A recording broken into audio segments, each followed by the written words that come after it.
O gece şehir yatmamıştı, sükut korkudan titreyirdi. Küçelerde izler kaldı, kan azatlık değirdi. Analardan ah kalktı göğe, atalar susu bağladı. Bu torpaq o gece and içti, azatlık kanla yazıldı. Şehitler ölmez, vətən bölünmez. Bu adlar kalbimizde yanar. Yeni yan var susmayan gece. Tarih bizi unutabilmez. Şehitler ölmez, vətən bölünmez. Bu yol qandan keçib ey vətən. Her damla qan bir bayraq oldu. Dalgalanır ürəyimdə hərdən. Fon musigisi arası, tanklar keçdi küçələrdən, amma keçə bilmədi ruhdan.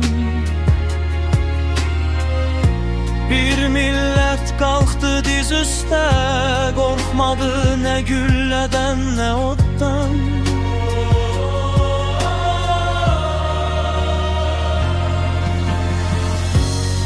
Bu torpaq şəhid qoxuyur, hər qarışı bir dastandır. İni yan var bir tarix yok. Bu xalqımın vicdanıdır.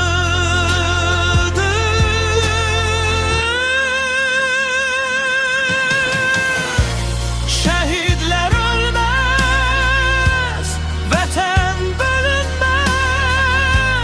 Bu adlar qəlbimizdə yanar. 20 yanvar susmayan gece. Tarih bizi unutabilmez. Şehitler ölmez, vətən bölünmez. Bu yol qandan keçib ey vətən. Her damla qan bir bayraq oldu.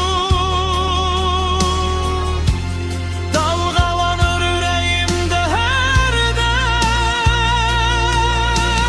Torp içildar adını, torpaq qucaqlayır səni. Sen ölmedin şehidim, sen vətən oldun bil bunu. Şehitler ölmez, vətən bölünmez. Bu səs əsirlər boyu donar. Bir miyan var gurur ve hüznüm. Azerbaycan seni unutmaz.